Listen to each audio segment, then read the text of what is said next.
Hello बच्चों, कैसे हैं आप लोग।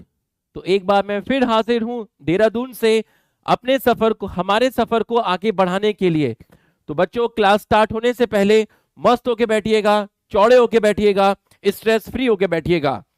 तो बच्चों, आज की जो क्लास है उसके जो टॉपिक्स हैं वो बहुत इजी टॉपिक होने वाले हैं और आपको बहुत अच्छी तरीके से समझ भी आएंगे। तो बच्चों, आज हम कोशिश करेंगे इस चैप्टर को कंप्लीट करने की और मुझे पूरा यकीन है कि ये चैप्टर क्वालिटी के साथ आज खत्म हो जाएगा। उसके बाद हमने एक क्लास और प्लान की है, क्योंकि वेडनेसडे को क्लास नहीं हो पाई थी, तो हो सकता है सैटरडे या फिर संडे में से सैटरडे या संडे में से किसी एक दिन आपकी बॉटनी की क्लास होगी। शायद वो क्लास सैटरडे को ही होगी, तो फिर हमारा कोई भी क्लास का लॉस नहीं होगा। दूसरी चीज, आज ये चैप्टर कंप्लीट हो जाएगा, तो अब इसके बाद मैं आपको इसका वन शॉट प्रोवाइड करने वाला हूं और इसके ऊपर 200 क्वेश्चन का डिस्कशन आपके पास हम आपके साथ करने वाले हैं। तो उसमें आपके जितने भी पीवाईक्यू क्वेश्चंस हैं वो सब भी आपके इसके अंदर डिस्कस हो जाएंगे। दूसरा, मैं नोट्स के ऊपर काम कर रहा हूं, बट मैं फिर कह रहा हूं कि जो चीज मैं यहां पे लिख के देता हूं ये बेस्ट है। आप बहुत ज्यादा टाइम नोट्स लिखने में वेस्ट मत करिएगा। मेरा कहने का मतलब है कि आप क्लासरूम में ही नोट्स बनाया कीजिए। जो आपको मैं पढ़ाता हूं उसी टाइम आप नोट्स बनाते रहिए तो बेस्ट है। लेकिन अगर आप घर में क्लास खत्म होने के बाद नोट्स को दोबारा से बनाते हैं और 2 घंटा लगाते हैं तो यकीन मानिए ये एक सही चीज नहीं है। क्योंकि अगर आप 2 घंटा लगाएंगे क्लासरूम के बाद तो आप सोचिए आपका कितना सारा लॉस हो जाएगा। तो बच्चों, आप बिल्कुल साथ साथ यहीं पर नोट्स बनाते चलिएगा। तो आगे की बात कर लेते हैं, आगे की बात कर लेते हैं। तो बच्चों, क्लास स्टार्ट होने से पहले एक बार रिवीजन कर लेते हैं। तो कल की क्लास में कुछ ऐसा डिफिकल्ट टॉपिक था नहीं, तो कुछ बातें जो आपको बताई गई थी उस पर डिस्कस कर लेते हैं। बच्चों, मोनोकॉट एम्ब्रियो जो था उसमें एक कॉटिलिडन थी जिसमें आपको बताया गया था स्क्यूटेलम। मोनोकॉट एम्ब्रियो किसका पार्ट है? एम्ब्रियो पार्ट है सीड का। तो मोनोकॉट सीड में कितनी कॉटिलिडन हुई साहब? एक कॉटिलिडन हुई, बिल्कुल सही है। और मैं उस कॉटिलिडन को बोलता हूं स्क्यूटेलम। उसका प्लॉडी लेवल क्या था? उसका प्लॉडी लेवल था आपका 2n। बिल्कुल सही है। मैं आपको साथ साथ में ये भी बताता रहूंगा आगे से कि मॉड्यूल के कौन कौन से क्वेश्चन आपको करने हैं। ठीक है, कौन कौन से अच्छे क्वेश्चन हैं जो आपको करने हैं। अभी आप मॉड्यूल से पीवाईक्यू क्वेश्चन करिएगा। ठीक है, अभी मैं पढ़ाता हूं, अभी मैं चैट नहीं पढ़ रहा हूं, है ना। मैं भी पढ़ाता हूं, बीच में जब मैं लिखने का समय दूंगा तब आप अपनी चैट में क्वेरी रखिएगा, है ना, नहीं तो फिर डिस्टर्बेंस होता है, फोकस नहीं हो पाता है।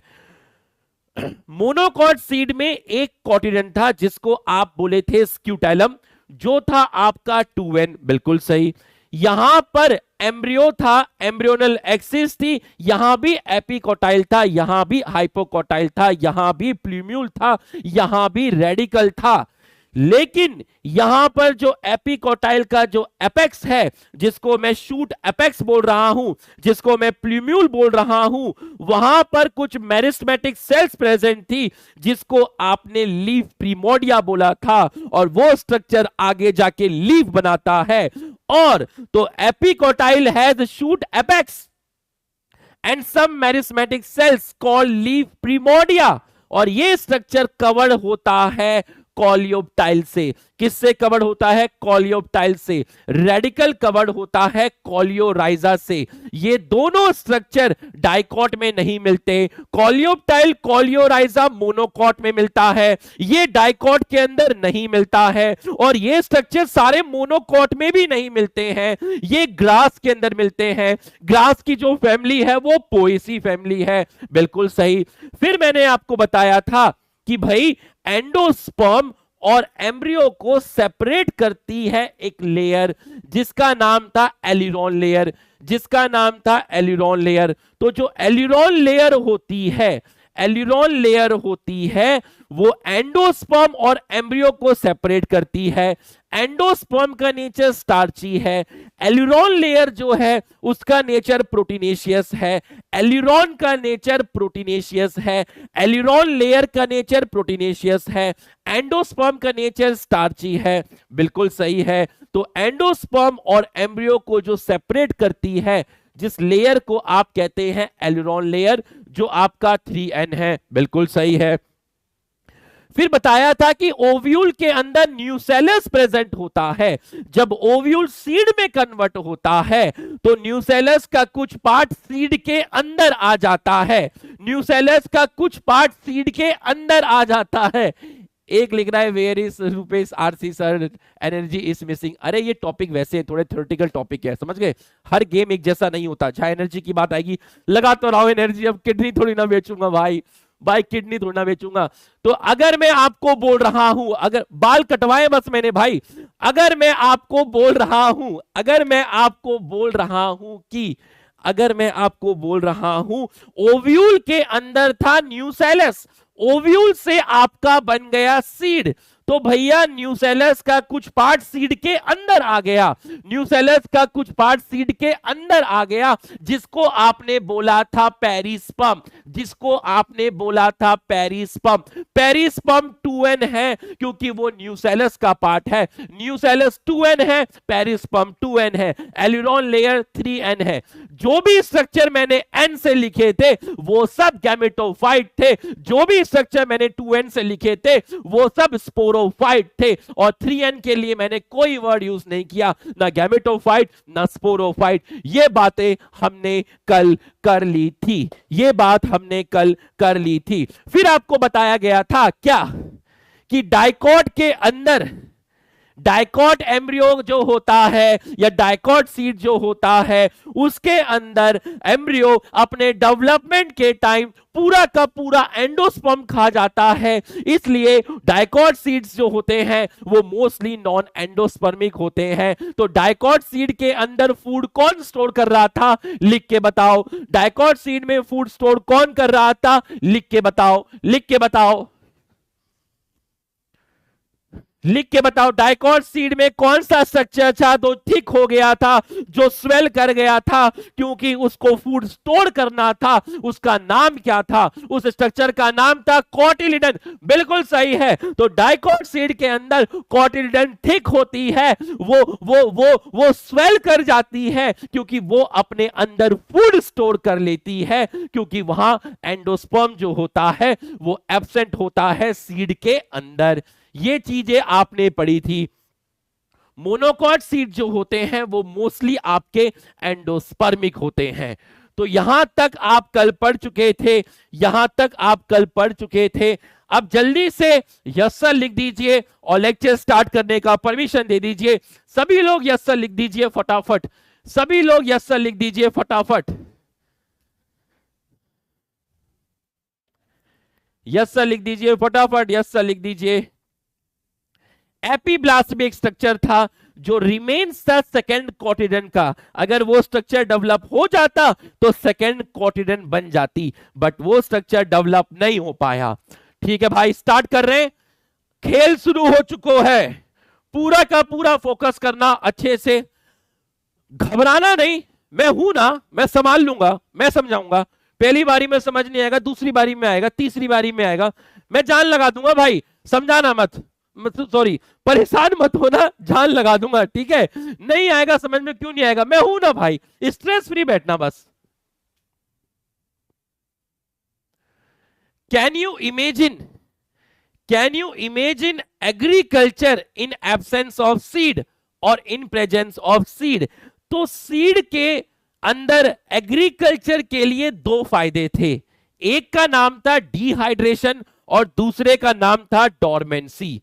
तो जो सीड होता है, तो मैच्योरिटी के टाइम जो सीड होता है वो अपने वाटर कंटेंट को रिड्यूस कर लेता है, वो ड्राई हो जाता है। क्योंकि अगर सीड के पास वाटर रहेगा तो सीड इमीडिएटली जर्मिनेट कर जाएगा। अगर सीड इमीडिएटली जर्मिनेट कर जाएगा तो कभी कोई भी फार्मर सीड को कभी स्टोर ही नहीं कर पाएगा। सीड हुए प्लांट पैदा हुआ, सीड मिले प्लांट पैदा हुआ, सीड मिले प्लांट पैदा हुआ, हर जगह प्लांट ही प्लांट तुम्हें मिलते रहेंगे। तो अगर सीड को डिहाइड्रेटेड फॉर्म में रखोगे, ड्राई फॉर्म में रखोगे, तभी तो अपने अकॉर्डिंग नेक्स्ट सीजन में सीड को लगा सकते हो। तो डिहाइड्रेशन होना अच्छी बात है। और मान लीजिए सीड को पानी नहीं मिला, सीड को पानी नहीं मिला तो सीड मरेगा नहीं, सीड के अंदर जो एम्ब्रियो है वो इनएक्टिव हो जाएगा, वो एक रेस्टिंग पीरियड में चला जाएगा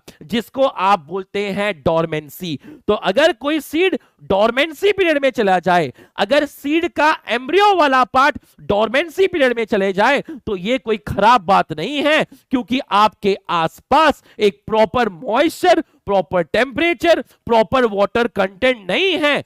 इसलिए सीड मरा तो नहीं, सुस्त पड़ा हुआ है कि जब कोई पानी मिलेगा तो हम जर्मिनेट कर देंगे। तो डोरमेंसी और डिहाइड्रेशन ने एग्रीकल्चर को सपोर्ट किया।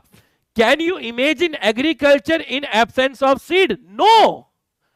और in presence of seed which germinate straight away soon after formation and cannot be stored? No, कि भैया जैसे ही सीड आपके पास हो आप उसको स्टोर भी ना कर पाए और इमीडिएटली सीड जर्मिनेट कर जाए। क्या इन चीजों को आप इमेजिन करना चाहेंगे? नहीं, नहीं। तो यहां पर आपका जो आंसर जाएगा वो आपका जाएगा नो। अब आप देखिएगा, ये एनसीईआरटी लाइन है, pollination and fertilisation are independent of water. अब ध्यान से समझिएगा, sir fertilisation independent of water तो समझ में आता है, क्योंकि हमें मालूम है कि यहां पर फर्टिलाइजेशन इंडिपेंडेंट ऑफ वाटर क्यों लिखा? इसलिए लिखा because male gamete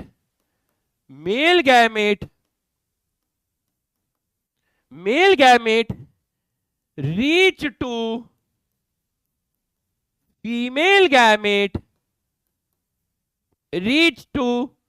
female gamete with the help of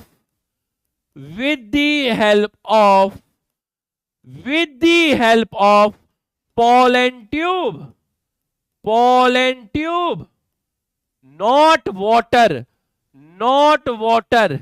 लेकिन जब आप ब्रायोफाइट और टेरिडोफाइट पढ़ते थे तो याद करिए, वहां पर मेल गैमेट फीमेल गैमेट के पास वाटर की हेल्प से पहुंचते थे, लेकिन जिम्नोस्पर्म और एंजियोस्पर्म के अंदर मेल गैमेट फीमेल गैमेट के पास वाटर की हेल्प से नहीं पहुंचते, पॉलन ट्यूब की हेल्प से पहुंचते हैं। इसलिए फर्टिलाइजेशन पानी पे डिपेंड नहीं करता। दूसरी चीज बच्चों के दिमाग में आएगा कि सर पॉलिनेशन तो वाटर पे डिपेंड करता था। अब इसका भी जवाब सुनिए।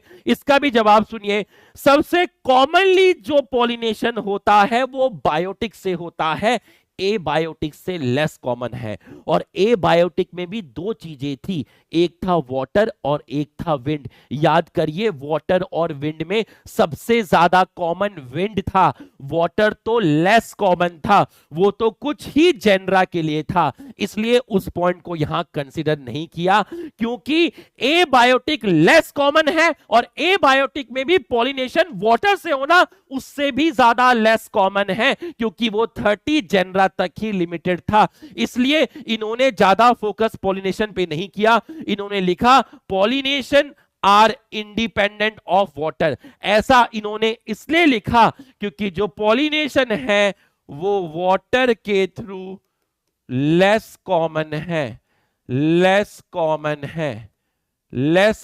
है, लिमिटेड टू 30 जेनरा। इसलिए इन्होंने इसकी वैल्यू को नेग्लेक्ट कर दिया। बोला पॉलिनेशन और fertilisation independent of water, seed formation is more dependable. तो ज्यादा डिपेंड वाटर पे कौन करता है? सीड का फॉर्मेशन या पॉलिनेशन? सीड का फॉर्मेशन वाटर पे ज्यादा डिपेंड करता है, वाटर पे ज्यादा डिपेंड करता है। तो सीड का फॉर्मेशन इज मोर डिपेंडेबल। भैया सीड में पानी मिलेगा तो सीड जर्मिनेट करेगा। ये चीज समझ में आई तो यस लिखिए, ये चीज समझ में आई तो यस लिखिए। मैं बिल्कुल एनसीईआरटी की लाइन लिख के पढ़ा रहा हूं, इसलिए अब मैं देखो आपको एनसीईआरटी में दिक्कत नहीं आ रही होगी। मैंने यहाँ पे एनसीईआरटी काफी दिन से नहीं लगाई, लेकिन जो बच्चा पढ़ रहा है उसको पता लग रहा है कि सर ने एनसीईआरटी की लाइन ही लिखी हुई है, क्योंकि एनसीईआरटी ही पढ़ाना है। ठीक है, तो मैं वो लाइन इनडायरेक्टली एक्सप्लेन कर देता हूं। ठीक है, यहां तक समझ में आ गया। Advantage of seed to angiosperm, advantage of seed to angiosperm. बच्चों सीड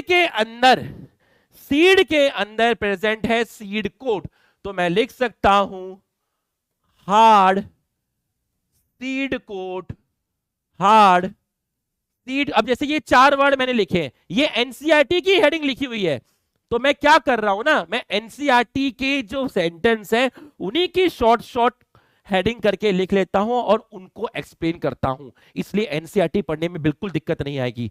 हार्ड सीड कोट, और अभी मैं वन शॉट पूरा एनसीईआरटी का दूंगा। प्रोटेक्शन, हार्ड सीड कोट जो है, hard seed coat provide protection, provide protection to young embryo, young embryo. Seed के अंदर जो एम्ब्रियो प्रेजेंट है उस एम्ब्रियो को प्रोटेक्ट कर रही है सीड की कवरिंग, और सीड की कवरिंग को बोलते हैं सीड कोट। ये हो गया पहला पॉइंट। दूसरा, seed is the product of sexual reproduction, seed is the, अभी लिखने का समय दूंगा मैं, यूजुअली पहली स्लाइड पे, अच्छा पहली स्लाइड ही है। Seed is the product of sexual reproduction, तो बच्चों सेक्सुअल रिप्रोडक्शन होगा तो वेरिएशन भी आएंगी, सेक्सुअल रिप्रोडक्शन होगा तो वेरिएशन भी आएंगी, तो वेरिएशन आना अच्छी बात है। सो वेरिएशन अराइज, सो वेरिएशन अराइज, सो वेरिएशन अराइज। सीड फॉर्मेशन के बाद क्या लिखा है? Seed formation is more dependable लिखा बेटा, seed formation is more dependable, seed formation is more dependable. Bad food, अब जरा ध्यान से समझिएगा, ध्यान से समझिएगा, बहुत ध्यान समझिएगा बच्चों। जब आप एक सीड को सॉइल में डालते हो तो उसमें लीफ पहले आती है या फिर उसमें रूट और शूट पहले आती है? लिख के बताओ। उसमें लीफ पहले आएगी, धरती मां से पहले क्या निकलेगी? लीफ निकलेगी या फिर शूट निकलेगी? लिख के बताओ। धरती मां से बाहर पहले क्या निकलेगी? पहले क्या निकलेगी? लीफ निकलेगी या शूट निकलेगी? बताओ जरा क्या निकलेगी, बताइए क्या निकलेगी? जब आप किसी सीड को सॉइल में लगाते हो तो उसमें एकदम से लीफ नहीं निकलती है भैया, पहले रूट बनेगी, शूट बनेगी और उस शूट पे लीफ बनेगी। तो बच्चों यंग सीडलिंग का मतलब क्या होता है? अगर मैं आपसे कहूं यंग सीडलिंग, सीड का अंकुरित होना, सीड का जर्मिनेट करना। आपने सीड को सॉइल में लगाया और उस सीड में से एपिकोटाइल निकला और हाइपोकोटाइल निकला, रेडिकल निकला और प्लूम्यूल निकला, इसको बोलते हैं सीडलिंग। तो अब यहां से शूट निकलेगी प्लूम्यूल से जो धरती मां से बाहर आएगी और रेडिकल से निकलेगी रूट। तो जब तक इसके ऊपर पत्ती नहीं आएगी, लीफ नहीं आएगी, तब तक फोटोसिंथेसिस नहीं होगा, तब तक खाना नहीं बनेगा। तो तब तक खाना कौन देगा? जब तक पत्तियां नहीं आती, जब तक लीफ नहीं आती, तब तक फूड कौन प्रोवाइड करेगा? फूड कौन प्रोवाइड करेगा? सीड करेगा। सीड में जो स्टोर्ड फूड होता है वो न्यूट्रिशन का काम करता है, फॉर यंग सीडलिंग। जब तक लीफ नहीं आ जाती तब तक फोटोसिंथेसिस नहीं होगा। तो जब सीडलिंग होती है, सीड अंकुरित करता है, सीड जर्मिनेट करता है, तो उसमें से एपिकोटाइल निकलता है, उसमें से हाइपोकोटाइल निकलता है। एपिकोटाइल का प्लूम्यूल होता है, हाइपोकोटाइल का रेडिकल होता है, रेडिकल से रूट बनती है, प्लूम्यूल से शूट बनती है, शूट पे लीफ आएंगी। लीफ आने तक इस सीडलिंग को फूड देने का काम सीड के अंदर जो स्टोर्ड फूड होता है वो करता है। समझ में आया तो यस लिखिए, समझ में आया तो यस लिखिए। Seed provide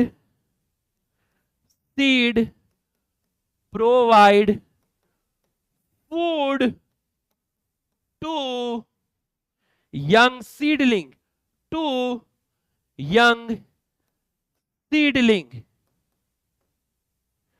till leaf formation occur। Till leaf formation occur, इसको और अच्छी तरीके से बताना चाहूं, इसको थोड़ा सा और अच्छी तरीके से बताना चाहूं तो बच्चों को ऐसे करके बताया जा सकता है कि बच्चों मैंने यहां पर इसको ऐसे सेलेक्ट कर लिया और ये रही हमारी धरती मां, और मैंने यहां पर डाल दिया है आपका सीड, ये मैंने आपका डाल दिया है सीड। उसके बाद ये जो सीड है, इस सीड से आपका निकल गया नीचे की तरफ हाइपोकोटाइल, तो ये है आपका नीचे की तरफ क्या है, हाइपोकोटाइल। और हाइपोकोटाइल का जो टिप है, इस टिप को आपने बोला रेडिकल, इस टिप को आपने बोला रेडिकल। और यहां से बाहर आपका निकल गया, ये है आपका बाहर की तरफ जो जा रहा है, इसको मैंने बोला एपिकोटाइल, एपिकोटाइल। और इसकी जो टिप है, ये रही टिप, और टिप को मैंने बोला आपका प्लूम्यूल। तो बच्चों अभी तक लीफ नहीं है, तो ये जो चीज है इसको बोलते हैं यंग सीडलिंग, इसको आप बोलते हैं यंग सीडलिंग, इसको आप बोलते हैं यंग सीडलिंग। बाद में क्या होगा, बाद में क्या होगा, बाद में क्या होगा, बाद में यहां से आपका जो प्लूम्यूल होगा, आपका जो प्लूम्यूल होगा वो आपका शूट बनाएगा, और शूट पे आपकी लीफ आएंगी, शूट पे आपकी लीफ आएंगी। और जो रेडिकल होगा आपका, जो आपका रेडिकल होगा, वो रेडिकल आपका बनाएगा रूट। तो ये आपकी बन गई है रूट, ये आपकी बन गई रूट, ये आपकी बन गई शूट, ये पूरा पौधा बन गया, और ये आपका बन गया लीफ। एक बार लीफ बन गई तो फोटोसिंथेसिस चालू होगा, बट इस स्टेज को बोलते हैं यंग सीडलिंग। इसको भी तो खाना चाहिए, इसको खाना प्रोवाइड करने का काम करता है जो सीड के अंदर स्टोर्ड फूड है, वो इसको खाने देने का काम करेगा, इसको बोलते हैं यंग सीडलिंग। यहां तक समझ में आया तो यस लिखिए, यहां तक समझ में आया तो यस लिखिए, यहां तक समझ में आया तो यस लिखिए, यहां तक समझ में आया तो यस लिखिए, फटाफट यस लिखिए। लिखो इसको, कॉपी में लिख लो बेटा, कॉपी में लिख लो इसको फटाफट। रिपीट कर देता हूं, पॉलिनेशन ज्यादा कॉमन नहीं है, वो 30 जेनरा तक ही है, ठीक है। इसलिए पॉलिनेशन को वाटर पर, इसकी जो पॉलिनेशन होता है आपका वो वाटर पर इंडिपेंडेंट बोला गया, फर्टिलाइजेशन वाटर पर इंडिपेंडेंट बोला गया, क्योंकि मेल गैमेट फीमेल गैमेट के पास वाटर की हेल्प से नहीं जाते, पॉलन ट्यूब की हेल्प से जाते हैं। सीड के अंदर जो सीड कोट होता है वो यंग एम्ब्रियो को प्रोटेक्ट करता है, सीड सेक्सुअल रिप्रोडक्शन का प्रोडक्ट होता है, तो यहां वेरिएशन मिलती है। सीड के अंदर फूड प्रेजेंट होता है, और जब तक उसमें लीफ नहीं बन जाती, यंग सीडलिंग में फूड प्रोवाइड कहां से होगा? जो सीड के अंदर स्टोर्ड फूड है वही काम होगा। सीड को जमीन में डाला, उसमें से एपिकोटाइल निकला, उसमें से हाइपोकोटाइल निकला, रेडिकल है, प्लूम्यूल है, अभी पत्तियां नहीं बनी है, इसको यंग सीडलिंग बोलते हैं। जल्दी से लिख लीजिए, जल्दी से लिख लीजिए, जल्दी से लिख लीजिए, जल्दी से लिख लीजिए। Noted noted noted.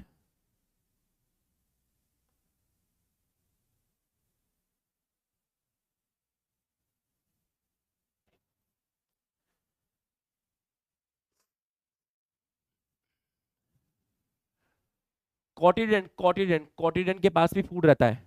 बताया था ना, जो नॉन एंडोस्पर्मिक सीड होता है, नॉन एंडोस्पर्मिक सीड, उसमें कॉटिडेंट प्रेजेंट होता है ना। कॉटिडेंट फूड स्टोर करके रखता है, कॉटिडेंट फूड स्टोर करके रखता है। Done done done. Okay okay, करूंगा मैं, टाइम टेबल कर रहा हूं, मैं कर रहा हूं, मेरे को थोड़ा सा टाइम दो, है ना।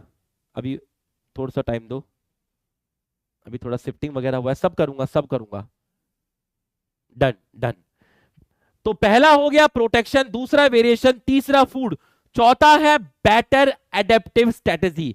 चौथा है, चौथा एडवांटेज है आपका, चौथा एडवांटेज है आपका बेटर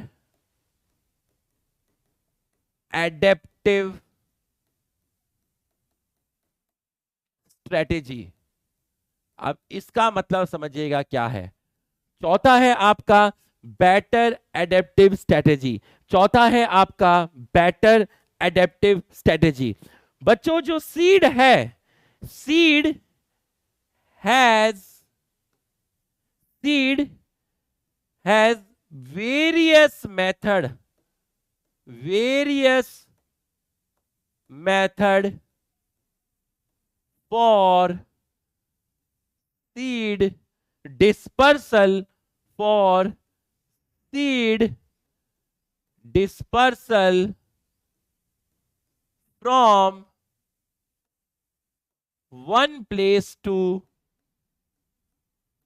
another place। इसका मतलब समझिएगा, another place।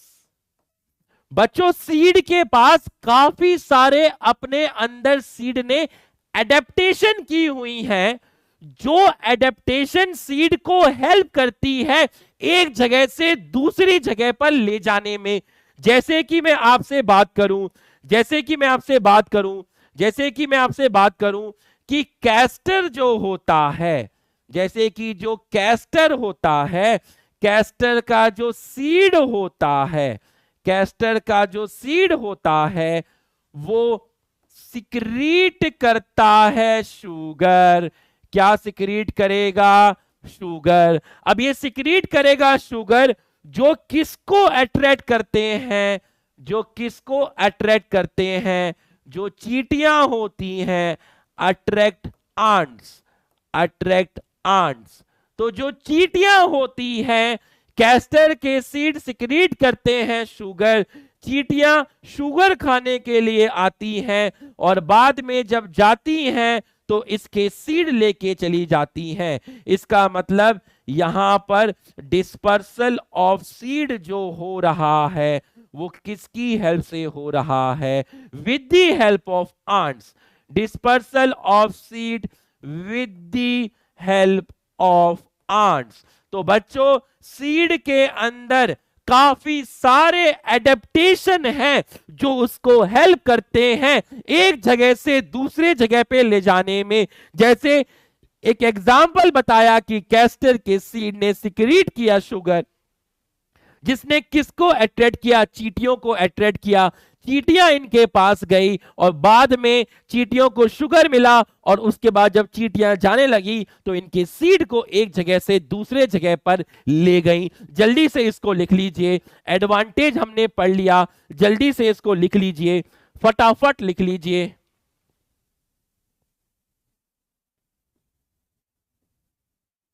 एक्चुअली क्या है ना, चैप्टर का जो हलवा था, सब मलाई था, हम खा चुके हैं, चैप्टर फिनिशिंग पे है। तो टॉपिक कोई इतना बड़ा कॉन्सेप्चुअल नहीं है, इजी टॉपिक है ना। तो पढ़ने तो हमें इजी टॉपिक भी हैं, सारे टॉपिक पढ़ने हैं, तो उतना वैसा कॉन्सेप्ट नहीं है जैसा कॉन्सेप्ट आपको फर्टिलाइजेशन में था, एम्ब्रियो सैक में था, है ना, पोलन ग्रेन में था, वेजिटेटिव सेल, जनरेटिव सेल में था, वैसा कॉन्सेप्ट नहीं है, उसके कंपेयर में चीजें थियोरेटिकल हैं। Noted noted noted noted noted, लिख लिया, noted noted, done done done. What is seed viability? What is seed viability? अब इसको समझिएगा, what is seed viability? What is seed viability? तो एक सीड की क्षमता, the time period for which, the time period for which, the time period, the time period for which seed retain the ability, seed retain the ability, seed retain the ability to germinate। मैंने कहा कि ये एक seed है, इसकी जो viability है वो 3 मंथ्स की है। इसका मतलब 5 महीने के बाद, 4 महीने के बाद ये सीड जर्मिनेट नहीं करेगा। 3 महीने के अंदर अंदर ही इस सीड को जर्मिनेट होना पड़ेगा। ये है इसकी वाइबिलिटी, ये है इसकी वाइबिलिटी। तो अगर मैं आपको बोला what is seed viability, what is seed viability, the time period for which seed retain the ability to germinate, वो टाइम पीरियड जब तक सीड के अंदर एक कैपेसिटी है सॉइल के अंदर जर्मिनेट होने की, इसको आप बोलते हैं सीड वाइबिलिटी, इसको आप बोलते हैं सीड वाइबिलिटी। बिल्कुल सही है। How long do seed remain alive after they disperse? इनकी वाइबिलिटी कितनी हो सकती है? इनकी वाइबिलिटी जो है आपकी, इनकी जो वाइबिलिटी है, सीड की वाइबिलिटी कितनी हो सकती है? तो मैं लिख सकता हूं, या तो इनकी वाइबिलिटी हो सकती है सेवरल मंथ्स, या मैं लिख सकता हूं कई सालों तक, कुछ महीनों तक सीड की वाइबिलिटी हो सकती है, और कई सालों तक भी सीड की वाइबिलिटी हो सकती है कि भैया ये 2 साल तक जर्मिनेट के बिना रह सकता है। मतलब इसका जो टाइम पीरियड है वो 2 साल का है, 3 साल का है, या 10 साल का है, या फिर 3 महीने का है। तो सीड वाइबिलिटी वेरी करती है month two year, month two year. Several record of old viable seed. तो बच्चों एक प्लांट है जिसको आप बोलते हैं ल्यूपिन, जिसको आप बोलते हैं ल्यूपिन। तो अगर मैं कहूं इसको आप बोल सकते हैं ल्यूपिनस आर्क्टिकस, ल्यूपिनस आर्क्टिकस। तो अगर मैं इसकी बात करता हूं, अगर मैं ल्यूपिनस आर्क्टिकस की बात करता हूं, अगर मैं ल्यूपिनस आर्क्टिकस की बात करता हूं, तो ये प्लांट जो है आपको, ये प्लांट आपको मिला था आर्कटिक टुंड्रा से, ये प्लांट आपको मिला था आर्कटिक टुंड्रा से, और इसकी जो डोरमेंसी वाला पीरियड है वो करीब 10,000 ईयर्स है। इसका जो डोरमेंसी वाला पीरियड है वो आपका इसके अंदर 10,000 ईयर्स है। तो इसकी जो लोकेशन है आर्कटिक टुंड्रा, डोरमेंसी का पीरियड 10,000 ईयर्स, मतलब इसका सीड 10 साल तक रह सकता है बिना जर्मिनेट किए। 10 साल के अंदर इसको जर्मिनेट करना पड़ेगा। आ गया होगा। डेट पाम जिसको आप फिनिक्स बोल रहे हैं, ये आपका मिला था, ये आपका मिला था किंग हेरोड पैलेस, ये आपका मिला था king Herod palace near Dead Sea, near Dead Sea. और इसकी जो वाइबिलिटी है वो है आपकी 2000 ईयर्स। तो सीड वाइबिलिटी कुछ मंथ की भी हो सकती है। जैसे मैं मंथ की बात करूं तो मैं यहां पर एग्जाम्पल बोल सकता हूं आपका ऑक्सैलिस, यहां मैं एग्जाम्पल बोल सकता हूं ऑक्सैलिस। ईयर्स में बात करूं तो प्लांट का नाम है ल्यूपिन, जिसका साइंटिफिक नेम है ल्यूपिनिक्स आर्क्टिकस। लोकेशन कहां मिला? आर्कटिक टुंड्रा में। Dormancy 10,000 year. Date palm location king Herod palace, Dead Sea. Dormancy 2000 year. Easy है, थ्योरेटिकल है, लिख लीजिए, फटाफट लिख लीजिए। इजी है, फटाफट लिख लीजिए। हाँ, आज चैप्टर हो जाएगा, 99.9999% हो जाएगा, 100% भी हो जाएगा, पूरा कोशिश है हो जाएगा।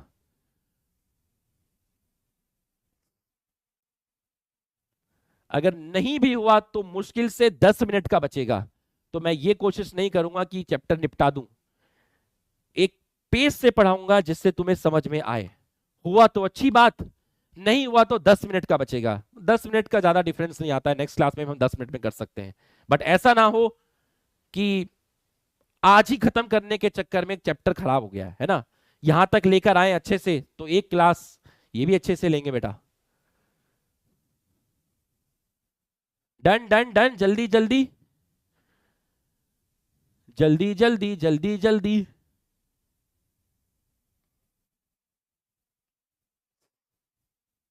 ये बिल्कुल एनसीईआरटी का सीक्वेंस है, ये सब पूरा एनसीईआरटी का सीक्वेंस है। तुम एक बार एनसीईआरटी पढ़ना, एक बार एनसीईआरटी पढ़ना, कहीं दिक्कत नहीं आएगी। और अभी तो मैं इसका पूरे चैप्टर का वन शॉट दूंगा। अभी सबसे पहले काम तो वही करना है। अभी तुम बस विश्वास रखना, जो भी पढ़ाऊंगा चेक कर लेना, क्वालिटी, हर लेक्चर की क्वालिटी चेक कर लेना।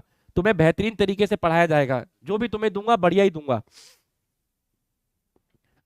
जल्दी जल्दी कर लो, कर ले रे ए दीवाने, ए लिखना रे, क्या करता है बाबा।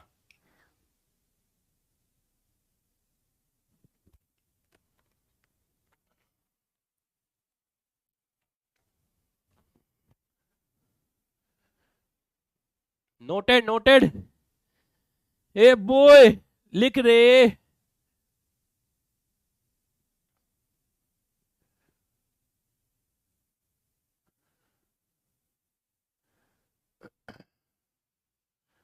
हाँ, अगला काम वही है, 200 क्वेश्चन और इसका वो।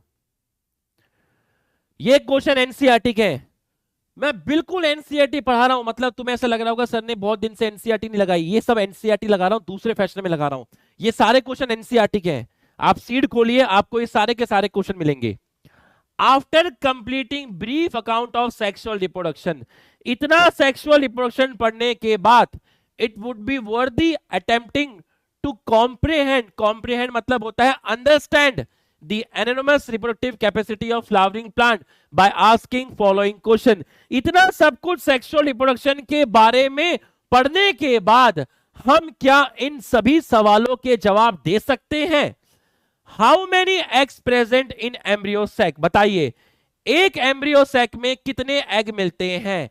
एक एम्ब्रियो सैक में एक एग मिलता है। एक बार खोल के तो देख जरा, एनसीईआरटी पढ़ना, एक एक लाइन, एक एक लाइन भाई, एक एक लाइन, ये एनसीईआरटी है। How many embryo sac are present in ovule, तो ओव्यूल में आपका जनरली 1 एम्ब्रियो सैक मिलता है। ओव्यूल में जनरली आपका एक एम्ब्रियो सैक मिलता है। How many ovules present in ovary? 1 to many, 1 to many, 1 to many, 1 to many. आपने मटर खाई होगी, मटर में ऐसा तो होता नहीं है कि एक ही सीड मिलेंगे, मटर में तो 3-4 सीड मिलते हैं, 3-4 सीड मिलते हैं तभी तो मिले होंगे जब उसमें 3-4 ओव्यूल मिले होंगे। How many ovaries present in typical flower? How many ovaries present in typical flower? तो ओवरीज जो होती है, बताइए how many ovaries present in A typical flower? तो हम यहां पर बोलेंगे सिंगल ओवरी, सिंगल ओवरी। लेकिन ओवरी का नंबर ज्यादा भी हो सकता है, क्योंकि आपको मालूम है मल्टी लोकुलर कंडीशन होती है, मल्टी लोकुलर मल्टी कार्पलरी कंडीशन होती है, तो ओवरी का नंबर ज्यादा भी हो सकता है। आपको मालूम है मोनोकार्पलरी, बाई कार्पलरी, तो आपका एक से ज्यादा भी हो सकता है। How many flowers present in one tree? तो भैया इसमें मैं क्या बोलूं, अब एक पेड़ में कितने फूल हो सकते हैं, इसमें मैं क्या बोलूं? ठीक है, मैनी लिख देते हैं, मैनी, मैनी काफी सारे हो सकते हैं, है ना, घर में गार्डन में घूमना देखना ज्यादा कितने हो सकते हैं, काफी सारे हो सकते हैं। तो इसको भी फटाफट लिख लीजिए, इसको भी फटाफट जल्दी से लिख लीजिए, जल्दी से लिख लीजिए, जल्दी से लिख लीजिए, फटाफट लिख लीजिए।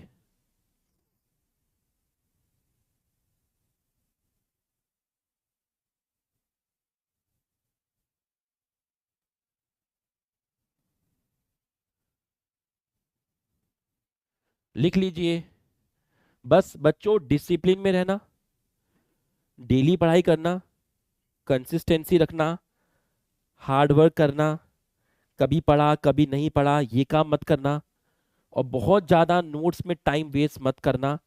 क्लासरूम के साथ साथ ही नोट्स बनाओ, बाद में एक्स्ट्रा लिखने में समय मत देना। और एनसीईआरटी से पढ़ना, जो कॉन्सेप्ट एनसीईआरटी से, जो लाइन एनसीईआरटी से समझ नहीं आई सेक्सुअल रिप्रोडक्शन फ्लावरिंग प्लांट की, उस लाइन को समझने के लिए मेरे नोट्स खोल लेना।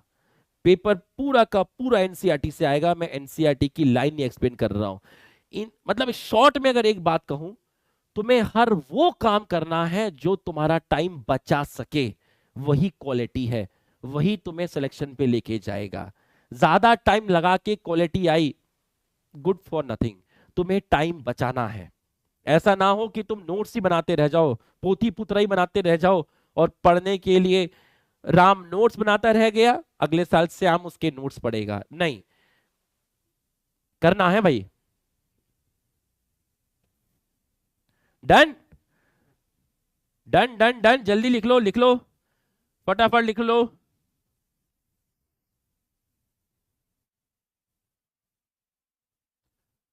और लर्निंग हैबिट अपने अंदर लेकर आओ, खुद के एफर्ट्स ज्यादा लगाओ, खुद के एफर्ट ज्यादा लगाओ, खुद के पढ़ने से होगा।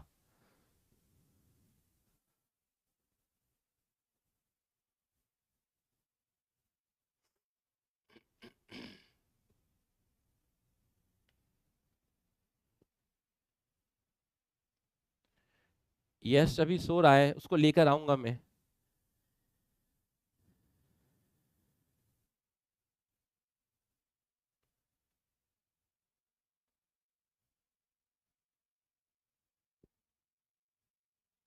Done done done.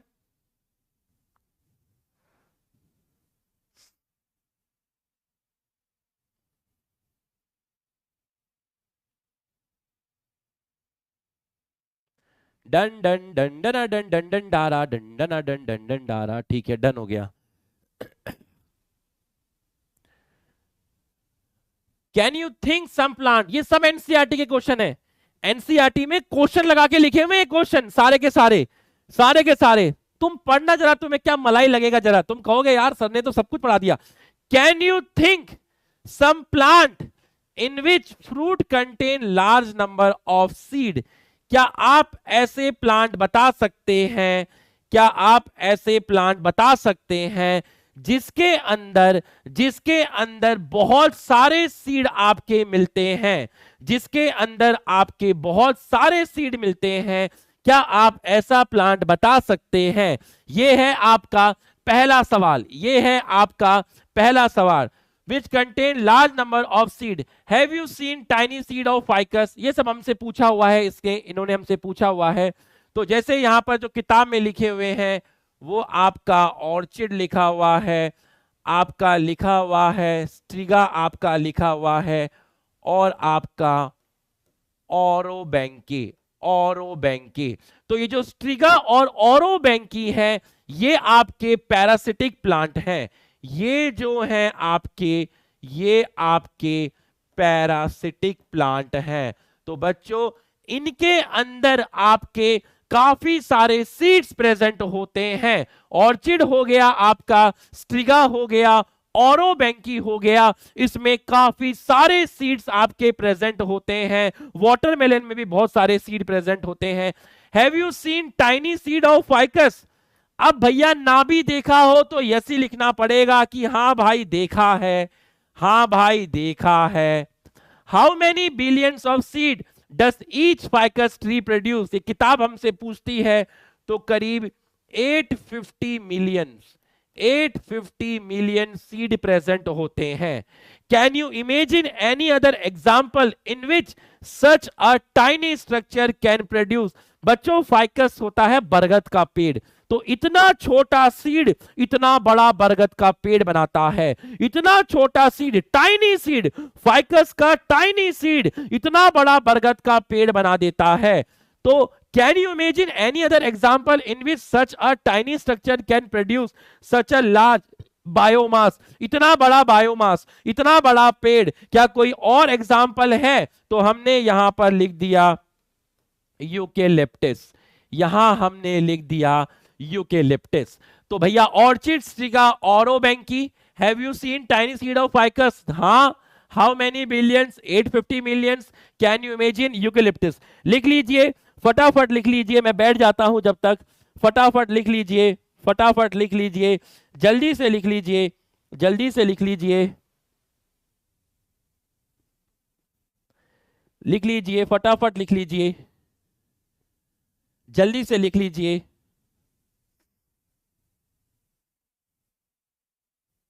रेडवुड, हाँ रेडवुड हो गया।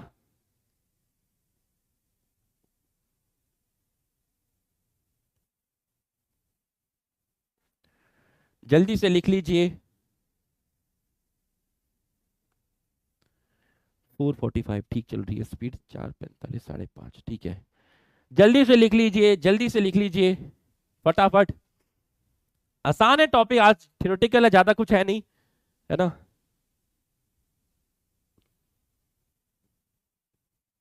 अगला जो चैप्टर है भाई, उसको मैं बहुत अलग तरीके से पढ़ाता हूं, क्योंकि वो सबसे बड़ा कॉन्सेप्चुअल चैप्टर है।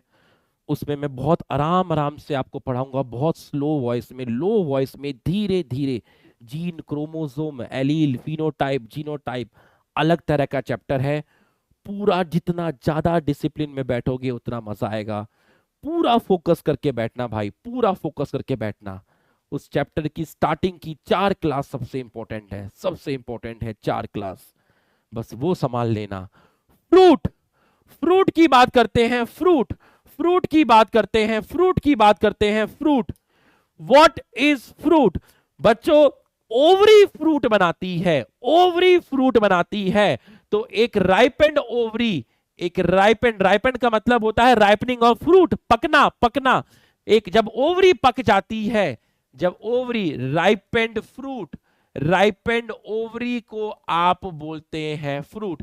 Transformation of ovule into seed, ovule का सीड में कन्वर्ट होना और ओवरी का फ्रूट में कन्वर्ट होना, ये दोनों प्रोसेस जो होते हैं, ये दोनों प्रोसेस जो होते हैं वो एक साथ होते हैं, आगे पीछे नहीं होते। साइमल्टेनियसली ओव्यूल का सीड में कन्वर्ट होना और ओवरी का फ्रूट में कन्वर्ट होना, ये दोनों प्रोसेस एक साथ होते हैं। एक पकी हुई ओवरी को फ्रूट बोलते हैं। Wall of ovary change into, wall of ovary change into wall of fruit, wall of fruit. Ovary की वॉल फ्रूट की वॉल बनाती है, जिसको हम बोलते हैं पेरिकार्प, जिसको हम बोलते हैं पेरिकार्प, जिसको हम बोलते हैं पेरिकार्प। मिलाएंगे, मिलाएंगे, यस से मिलाएंगे बेटा। Types of fruit, types of fruit को समझिएगा, टाइप्स ऑफ फ्रूट को, ड्राई फ्रूट और फ्लैशी फ्रूट, ड्राई फ्रूट और फ्लैशी फ्रूट। बच्चों आपने आपने लीची देखी होगी, लीची, तो लीची का जो बाहर का जो हार्ड पार्ट होता है, जिसको आप निकाल के फेंक देते हैं, उसको पेरिकार्प बोलते हैं, उसको पेरिकार्प बोलते हैं। आपने लीची का बाहर की कवरिंग निकाल के फेंक दी और उसका गुदगुदा पार्ट खा लिया, अंदर होती है गुठली, तो लीची की बाहर की जो कवरिंग है वो है पेरिकार्प। अब आप लेकर आए आम, क्या लेकर आए? आम। आम का जो छिलका है, आम का जो छिलका है जो आपने निकाल के फेंक दिया, आम का जो छिलका है जो आपने निकाल के फेंक दिया, उस छिलके को बोलते हैं एपिकार्प। उस छिलके को बोलते हैं एपिकार्प। और उसके बाद जब आपने आम का छिलका निकाला और उसमें बुड़का मारा आम को खाने के लिए, जहां आपने दांत गड़ाए, उस पार्ट को बोलते हैं, उस पार्ट को बोलते हैं मीजोकार्प। उस पार्ट को बोलते हैं मीजोकार्प। तो जो जूसी पार्ट है, जो जूसी पार्ट है, जो आपका जूसी और एडिबल पार्ट है, जो आपने खाया, वो है मीजोकार्प। और गुठली के बाहर वाला जो पार्ट है आम का, वो हार्ड है। गुठली के बाहर वाला जो पार्ट है उसको बोलते हैं एंडोकार्प। उसको बोलते हैं एंडोकार्प। तो सबसे बाहर वाला पार्ट हो गया एपिकार्प, मिडिल वाला पार्ट हो गया मीजोकार्प, और सबसे अंदर वाला पार्ट हो गया एंडोकार्प। आम का छिलका एपिकार्प, आम में जहां दांत गड़ाए चूसने के लिए, उसका खाने के लिए, वो मीजोकार्प, और गुठली के बाहर का पार्ट एंडोकार्प। और इन तीनों को मिलाकर बोलते हैं, इन तीनों को मिलाकर बोलते हैं पेरिकार्प। तो फ्लैशी फ्रूट वो फ्रूट होते हैं जहां पर आपका pericarp is divided into, pericarp is divided into epicarp, mesocarp और एंडोकार्प। वो फ्रूट जिसमें पेरिकार्प, एपिकार्प, मीजोकार्प और एंडोकार्प में डिवाइड हो जाता है। जिन फ्रूट्स में पेरिकार्प, एपिकार्प, मीजोकार्प और एंडोकार्प में डिवाइड हो जाता है उनको फ्लैशी फ्रूट बोलते हैं। संतरा है, संतरे का जो छिलका है जो आप आंख में डालते हो, शिट ओ, वो जो आपका छिलका है वो है एपिकार्प। संतरे में जो सफेद कलर के धागे लगे हुए हैं, छिलका उतारने के बाद संतरे पे जो सफेद कलर के धागे हैं वो है मीजोकार्प। उन धागे को उतारने के बाद जो संतरे की फांक है, जिसको आम आदमी नॉर्मल ऐसे ही खा जाता है, और जो लेजेंड होते हैं वो उसको ऐसे रख के चूसते हैं, तो जो संतरे की फांक है वो है एंडोकार्प, वो है एंडोकार्प। ऐसे ही जैसे खीरा है, कुकुम्बर है, खीरे का जो छिलका है वो एपिकार्प है। अब आपने खीरे को ऐसे कट करके प्लेट में रख दिया है, हे खीरा, हाँ आप प्लेट में रखे हैं, हाँ, तो खीरे के अंदर वो वाला पार्ट जहां बीज होते हैं वो एंडोकार्प होता है। खीरे का वो वाला पार्ट जहां बीज होते हैं वो एंडोकार्प होता है, और जहां पर सीड है वो एंडोकार्प है। उस सीड के बाहर की तरफ चलिए तो जो हार्ड पार्ट है आपको मिलेगा वो मीजोकार्प मिलेगा, और जो छिलका है वो एपिकार्प मिलेगा। जिन फ्रूट के अंदर पेरिकार्प 3 पार्ट में डिवाइड हो जाता है उन फ्रूट को फ्लैशी फ्रूट बोलते हैं। लेकिन कुछ फ्रूट ऐसे भी होते हैं, कुछ फ्रूट आपके ऐसे भी होते हैं, जैसे आपका हो गया, आपका ग्राउंडनट हो गया, आपका लीची हो गया, आपका मस्टर्ड हो गया, जहां पर पेरिकार्प डिवाइड नहीं होता।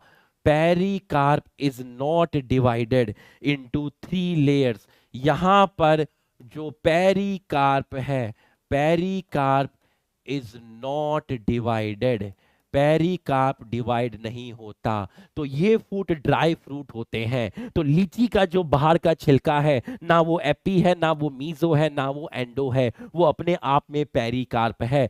जहां पेरिकार्प डिवाइड नहीं होता वो ड्राई फ्रूट्स होते हैं, और जहां पर पेरिकार्प डिवाइड हो जाता है, जैसे मैं आपको बोला, बहुत सारे एग्जाम्पल हैं। आपका मैंगो हो गया, आपका गुआवा हो गया, आपका ऑरेंज हो गया, दुनिया भर के हैं। कुकुम्बर भी लिख सकते हो आप, कोकोनट भी लिख सकते हो, टोमेटो भी लिख सकते हो, बहुत सारे लिख सकते हो। तो आपको ये चीज समझ में आई तो यस लिख दीजिए, फटाक से यस लिख दीजिए। ड्राई फ्रूट और फ्लैशी फ्रूट समझ में आया तो फटाफट यस लिख दीजिए जल्दी से। लीची इज नॉट फ्लैशी बिकॉज लीची इज ड्राई। पंखा हवा क्यों देता है? क्योंकि ट्यूबलाइट हवा नहीं देती। जल्दी से लिख लीजिए, जल्दी से लिख लीजिए, फटाफट लिख लीजिए।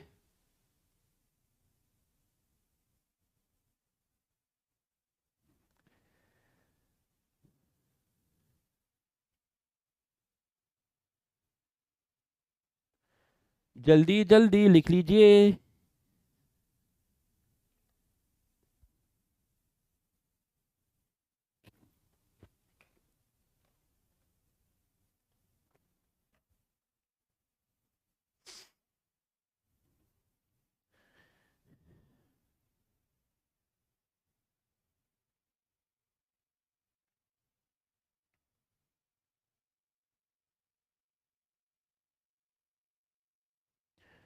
जल्दी लिखिए done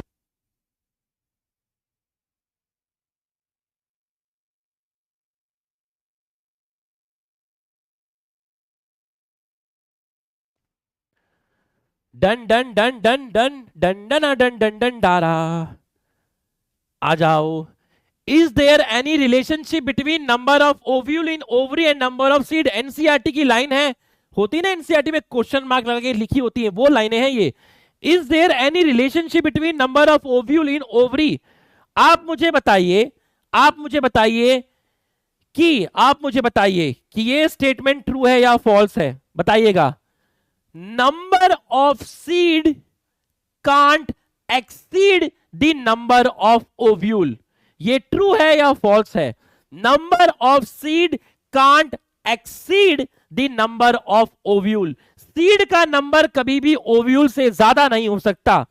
is this statement true और false? Nation wants to know ये स्टेटमेंट ट्रू है या फॉल्स है। यस भाई, जितने ओव्यूल होंगे तो सीड का नंबर ओव्यूल के बराबर हो सकता है या ओव्यूल से कम हो सकता है। अगर सारे ओव्यूल फर्टिलाइज नहीं हुए होंगे तो भाई सीड का जो नंबर होगा वो ओव्यूल से कम होगा। तो ये इसका मतलब है, आपसे रिलेशनशिप पूछा तो आप रिलेशनशिप बताएंगे, आप बताएंगे इसके अंदर कि number of seed is equal to और less than number of ovule but can't exceed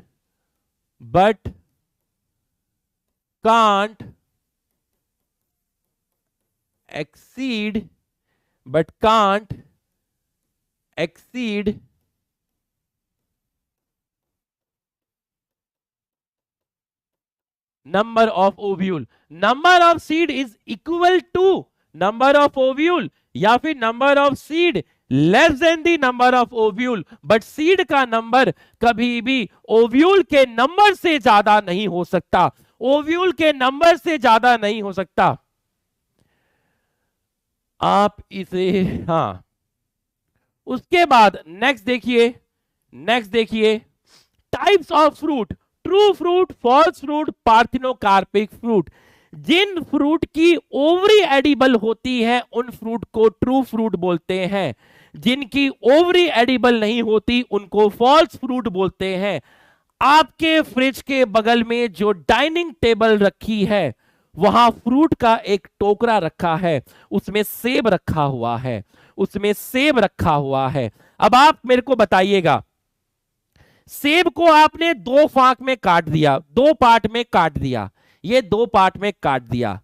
अब सेब में जहां पर सीड होते हैं वो पार्ट ड्राई होता है, हम उसको चाकू से कट करके निकाल देते हैं, उसको खाते नहीं हैं। तो जो पार्ट आपने सीड, जहां पर सेब को दो पार्ट में कट किया और जहां पर सेब में बीज रखे हैं, सीड रखे हैं, वो पार्ट ड्राई होता है, हम उसको बीज के साथ चाकू से छोटा सा कट करके निकाल देते हैं, उसको ओवरी बोलते हैं। क्या आपने सेब में ओवरी खाई? नहीं खाई, आपने सेब में ओवरी नहीं खाई।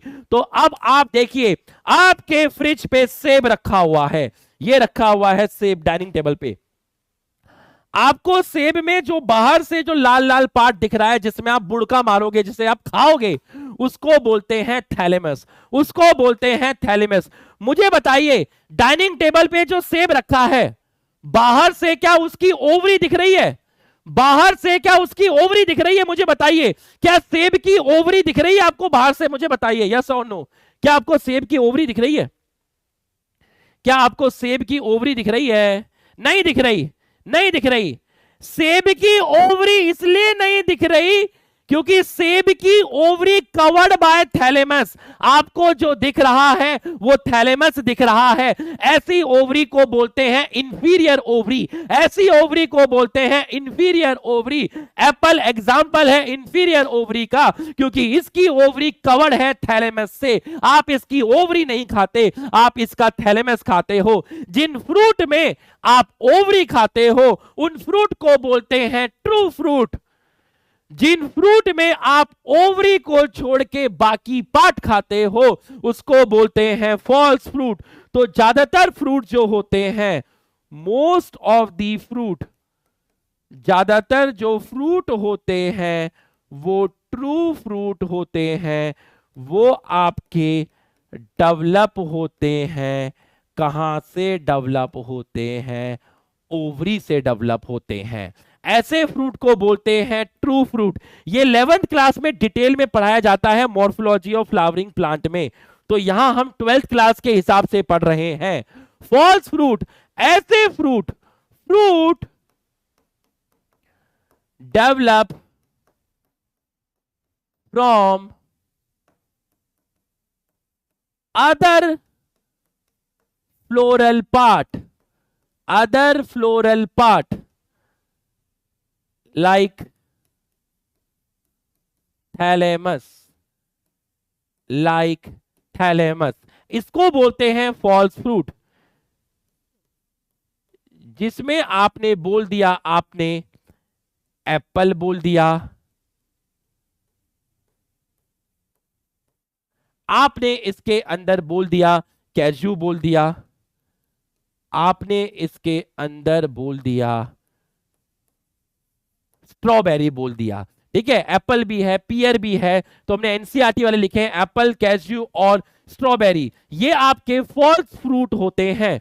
और तीसरा है पार्थिनोकार्पिक फ्रूट। ऐसे फ्रूट, फ्रूट फॉर्म्ड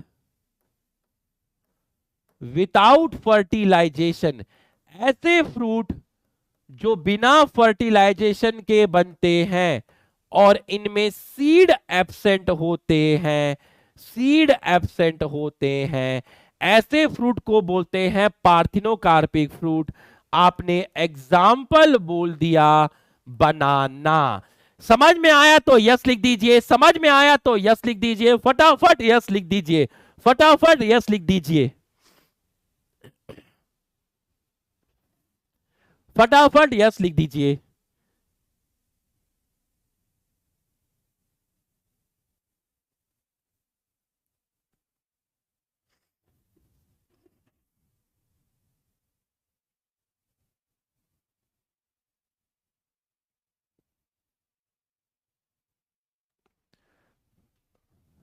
उतार लीजिए, जल्दी जल्दी उतार लीजिए,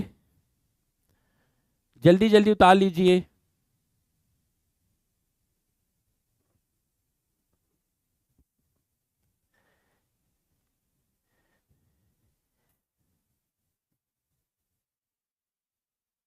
एक बार पूछता हूँ मम्मी से ना, अगर यस जगह होगा तो तुम्हें मिला देता हूं।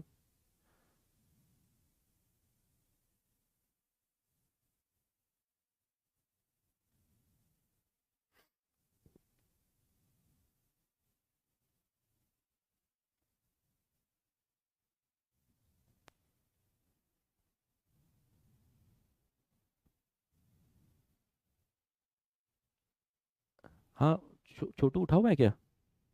एक बार लेके आना।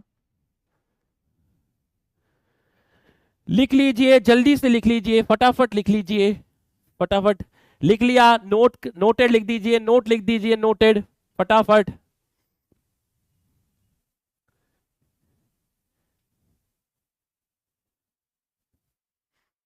नोट लिख दीजिए, नोटेड कर दीजिए, लिख दीजिए।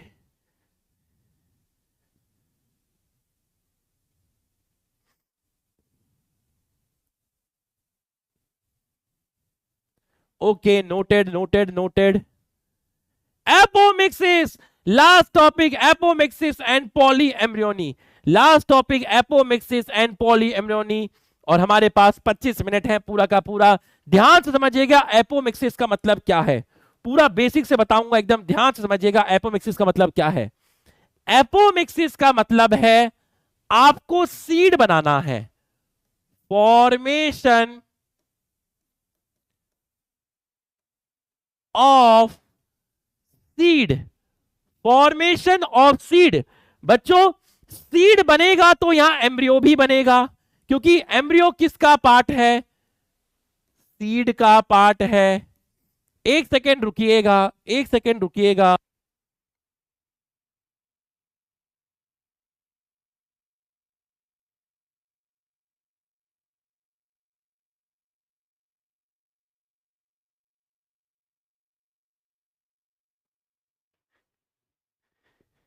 देखो वहां पे देखो बेटू, वहां देखो, वो आपको देख रहे हैं।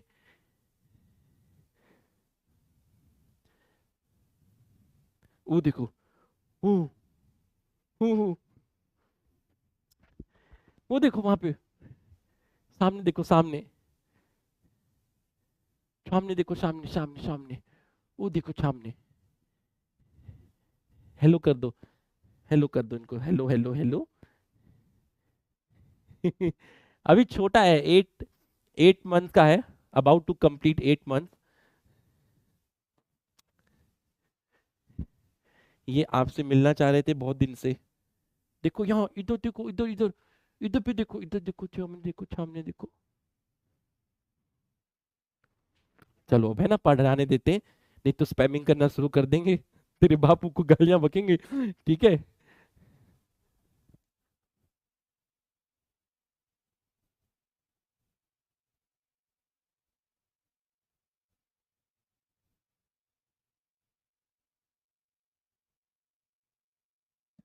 आ जाओ भाई, आ जाओ। थैंक यू तुम्हारी ब्लेसिंग्स के लिए, खूब सारा थैंक यू, है ना। तो अगर मैं आपको बोला, अगर मैं आपको बोला, कहा गया मार्कर। तो अब हाँ, एपोमिक्सिस को समझिएगा, एपोमिक्सिस को समझिएगा, है ना, एपोमिक्सिस को समझिएगा। एपोमिक्सिस का मतलब समझिएगा, एपोमिक्सिस का मतलब समझिएगा। एपोमिक्सिस क्या होता है, फॉर्मेशन ऑफ सीड। सीड है तो एम्ब्रियो भी बनेगा, क्योंकि एम्ब्रियो किसका पार्ट है, एम्ब्रियो सीड का पार्ट है।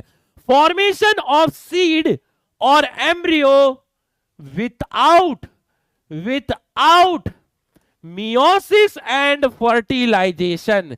सीड बनाओ बट मियोसिस नहीं चाहिए और फर्टिलाइजेशन भी नहीं चाहिए। अब आप याद करिए, आप याद करिए, जब आप सेक्सुअल रिप्रोडक्शन से एम्ब्रियो बनाते थे तो आपको फर्टिलाइजेशन चाहिए था और आपको मियोसिस भी चाहिए था। पोलन मदर सेल में मियोसिस होता था तो पोलन ग्रेन फॉर्म्ड होती थी। मेगास्पोर मदर सेल में मियोसिस होता था तो मेगास्पोर बनती थी। फिर जाके उस मेगास्पोर से एम्ब्रियो सैक बनता था, उसमें एग होता था, एग को मेल गैमेट फर्टिलाइज करता था, फिर जाइगोट बनता था, फिर जाइगोट से एम्ब्रियो बनता था। मतलब जो सेक्सुअल एम्ब्रियो होते हैं, मतलब जो सेक्सुअल एम्ब्रियो होते हैं, मतलब जो सेक्सुअल एम्ब्रियो होते हैं, मतलब जो सेक्सुअल एम्ब्रियो होते हैं, सेक्सुअल एम्ब्रियो। तो इन सेक्सुअल एम्ब्रियो, इन सेक्सुअल एम्ब्रियो, तो इन sexual embryo reproduction formed, seed formed through sexual reproduction. जो सीड सेक्सुअल रिप्रोडक्शन से बनते हैं, seed formed through sexual reproduction, जो सीड सेक्सुअल रिप्रोडक्शन से बनते हैं उनके अंदर मियोसिस भी होता है, उनके अंदर मियोसिस भी होता है। और फर्टिलाइजेशन भी होता है। तो इसको एपोमिक्सिस नहीं बोलते। एपोमिक्सिस में आप सीड बनाइए बिना मियोसिस और फर्टिलाइजेशन के, बट सेक्सुअल रिप्रोडक्शन से जो सीड बनते हैं वो उसमें मियोसिस भी है, उसमें फर्टिलाइजेशन भी है, तो आप इसको एपोमिक्सिस नहीं बोलते। तो ये वाली जो चीज है ये एपोमिक्सिस नहीं है, ये वाली चीज एपोमिक्सिस है, ये वाली चीज एपोमिक्सिस है। अभी मैं आपको बना के बताऊंगा, अभी मैं आपको सीड बना के बताऊंगा कि कैसे बनेंगे। सर कैसे बनेंगे बिना मियोसिस और फर्टिलाइजेशन के, कैसे बनेंगे बना के बताऊंगा, बना के बताऊंगा। ये कहां देखा गया? ये देखा गया किसके अंदर? ये देखा गया ग्रास के अंदर। ग्रास की फैमिली है आपकी पोएसी। और देखा गया ये किसके अंदर? ये देखा गया एस्ट्रेसी के अंदर। एस्ट्रेसी का एक और नाम होता है जिसको आप बोलते हैं कॉम्पोसिटी। और ये किसकी फैमिली है? ये सनफ्लावर की फैमिली है, ये सनफ्लावर की फैमिली है। तो हमें सीड बनाना है, हमें एम्ब्रियो बनाना है, बट हमें मियोसिस नहीं करना, फर्टिलाइजेशन नहीं करना, इसको बोलते हैं एपोमिक्सिस। एपोमिक्सिस ग्रास और एस्ट्रेसी फैमिली में देखा गया। एस्ट्रेसी फैमिली के अंदर आपका सनफ्लावर आता है, मैरीगोल्ड आता है, गेंदे का जो फूल है वो आता है।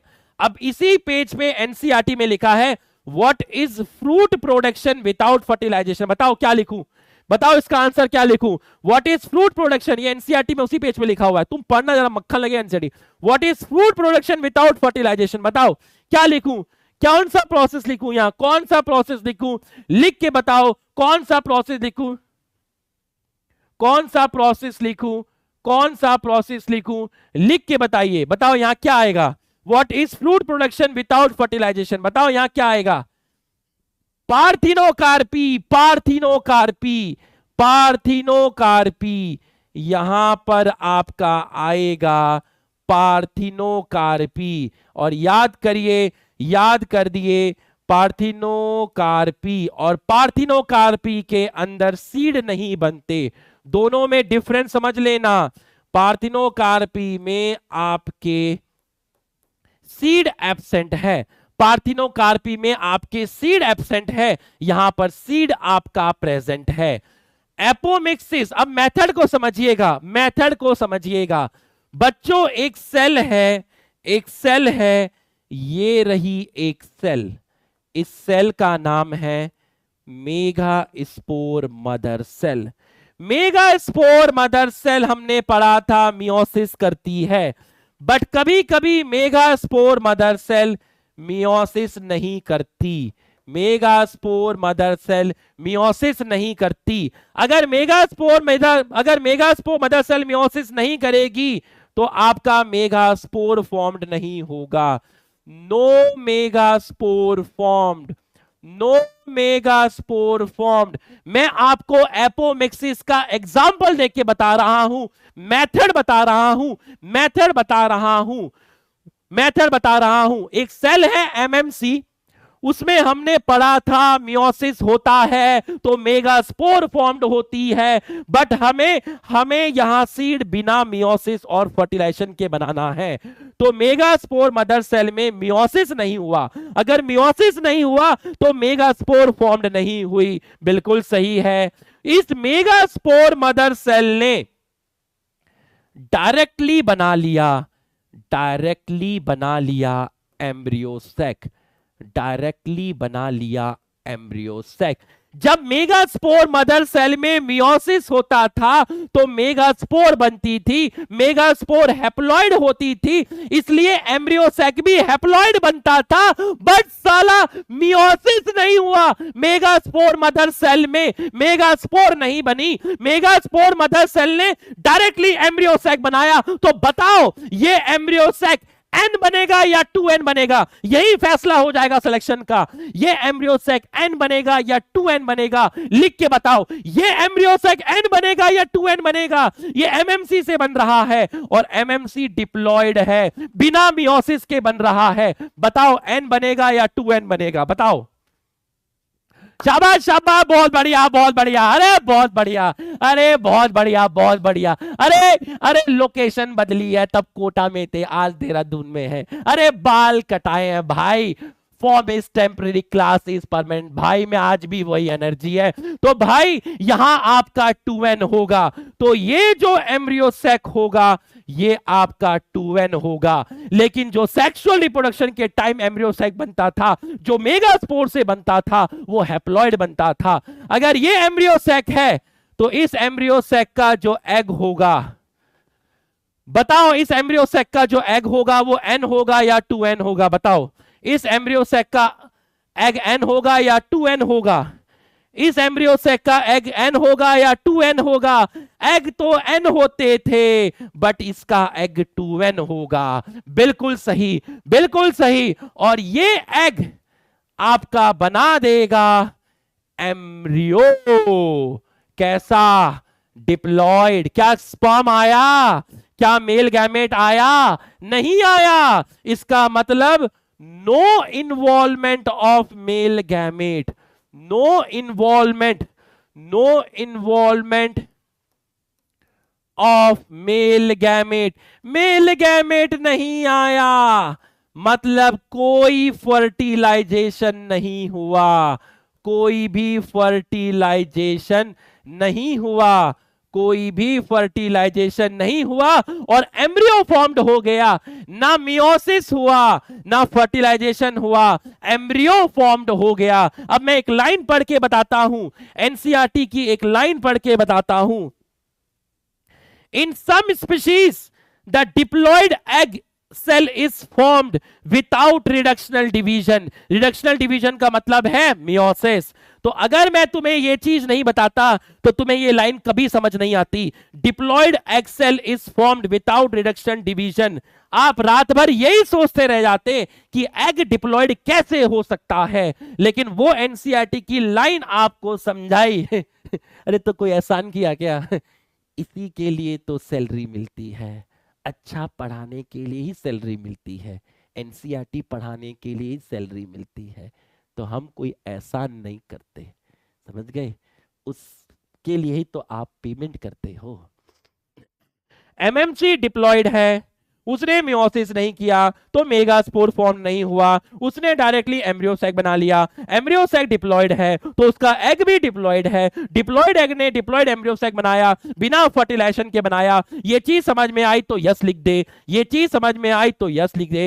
एपोमिक्सिस, एपोमिक्सिस, हाँ ये चीज समझ में आए तो यस लिख दे, ये चीज समझ में आए तो यस लिख दे। अभी मैं ये fill up the blanks cover करूंगा, पहले मुझे कुछ और पॉइंट बताने दो तभी मैं ये भरूंगा, नहीं तो ऐसे तुमको समझ में नहीं आएगा। इसको मैं अपने तरीके से भरूंगा, अभी भरूंगा।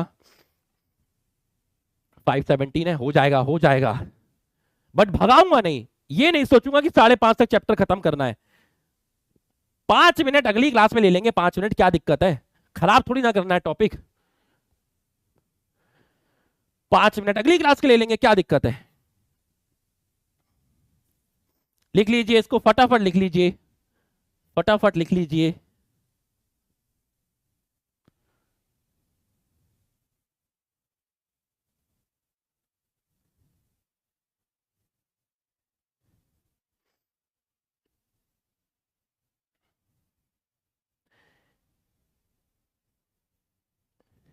एक लिख रहा है कितनी सैलरी है? जितनी ब्लेसिंग आपने मेरे बेटे को दी ना,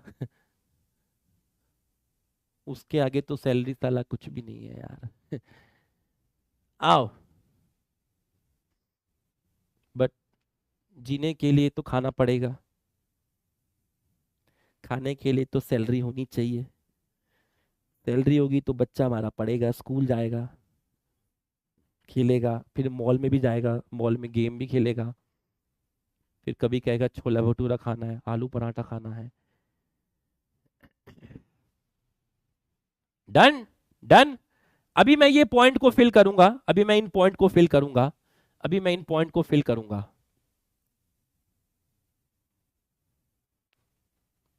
क्या यहां मियोसिस हुआ? नहीं हुआ। क्या यहां फर्टिलाइजेशन हुआ? नहीं हुआ।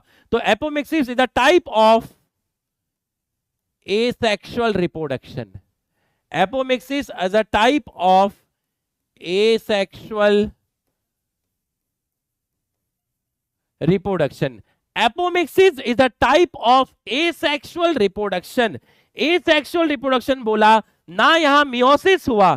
क्यों बोला एपोमिक्सिस को as a type of asexual reproduction? क्योंकि यहां पर मियोसिस नहीं हुआ, नो मियोसिस। यहां पर आपका फर्टिलाइजेशन नहीं हुआ, बिल्कुल सही है। That mimic sexual reproduction. फिर ये क्यों लिखा, फिर ये क्यों लिखा कि वो सेक्सुअल रिप्रोडक्शन के जैसे दिखता है? ये क्यों लिखा, ये क्यों लिखा? क्योंकि इसके अंदर आप देखिए एग का इन्वॉल्वमेंट हुआ, मतलब यहां पर फीमेल गैमेट का इन्वॉल्वमेंट हुआ और सीड का फॉर्मेशन हुआ। फीमेल गैमेट मतलब गैमेट तो इन्वॉल्व हो ही रहे हैं ना, गैमेट इन्वॉल्व हुए और सीड का फॉर्मेशन हुआ। Seed is the product of sexual reproduction, यही हम पढ़ते हुए आए हैं। तो सीड का फॉर्मेशन हुआ तो मुझे लगा सेक्सुअल रिप्रोडक्शन हो रहा है, फीमेल गैमेट का इन्वॉल्वमेंट हुआ तो मुझे लगा सेक्सुअल रिप्रोडक्शन हो रहा है, बट एक्चुअल में तो ये एसेक्सुअल रिप्रोडक्शन है, क्योंकि यहाँ मियोसिस भी नहीं है और यहाँ फर्टिलाइजेशन भी नहीं है। यहाँ मियोसिस भी नहीं है और यहाँ फर्टिलाइजेशन भी नहीं। अरे 400 करोड़ 300 करोड़, अरे आईपीएल थोड़ी ना खेल रहे हैं बाबा, है ना। देखो भाई, देखो जो भी है मेहनत करके कमाइए, धीरे धीरे हम लोग अब बढ़ रहे हैं, है ना। और धीरे धीरे ही बढ़ना चाहिए, वो बेस्ट रहता है। आज इतने हैं, कल अगले साल थोड़ा और बढ़े, अगले साल और बढ़े, धीरे धीरे बढ़ना चाहिए, है ना। तो ग्रोथ भी ऐसी ही होनी चाहिए। तो ये आपको समझ में आ गया, ये आपको समझ में आ गया। एक्चुअली मैं कोटा में रहता था, मेरे पेरेंट्स देहरादून में रहते थे। दे आर ग्रोइंग ओल्ड, तो एक ओल्ड एज में बच्चों को अपने पेरेंट के पास रहना चाहिए, है ना। इससे बड़ी चीज़ कुछ नहीं है। तो मैंने रिस्पेक्टेड अलग सर से मतलब रिक्वेस्ट की कि सर ये प्रॉब्लम है, मैं तो जाना चाहता हूँ। सर ने कहा बिल्कुल गो हेड, कोई दिक्कत नहीं है। तो इससे बड़ी चीज़ कुछ नहीं है ना। There is nothing more beautiful then staying with your parents, है ना। तो ये सबसे बेस्ट है। तो यही मेरे लिए सबसे बेस्ट है कि मैं अपने पेरेंट के साथ रह रहा हूँ, और कुछ नहीं भाई। ना बेस्ट बॉटनी फैकल्टी, ना कोई किंग, ना कोई पावर हाउस, ना कोई कुछ, ना इंजन, ना फुलाना, ना ढिमकाना।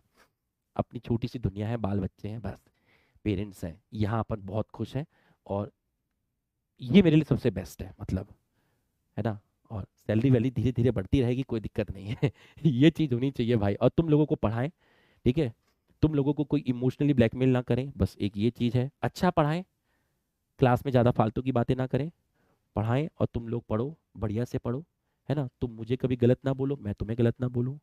मेरे अंदर कोई घमंड ना आए, तुम्हारे अंदर ये भी घमंड ना आए, है ना। जब घमंड आएगा तो तुम लोग स्पैमर में कन्वर्ट हो जाना, मेरी ऐसी की तैसी कर देना, है ना।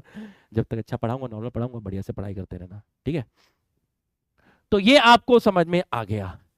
अब देखिए, पहला तरीका तो ये हो गया, मेथड, पहला तरीका तो ये हो गया। दूसरा तरीका, दूसरा तरीका, दूसरा तरीका, बस ये एक स्लाइड है और मुझे कुछ क्वेश्चन कराने थे, एक स्लाइड है और कुछ क्वेश्चन कराने थे। तो हमें अगली क्लास के 10 मिनट लेने पड़ेंगे इसको खत्म करने के लिए, ठीक है। न्यू सैलस, न्यू सैलस, अब आप देखिएगा, जरा ध्यान से देखिएगा, न्यू सैलस को समझिएगा, न्यू सैलस को समझिएगा। आप मुझे बताइए, आप मुझे बताइए, आप मुझे बताइए, मान लीजिए ये है आपका, ये क्या है? ये है आपका ओव्यूल, बिल्कुल सही है।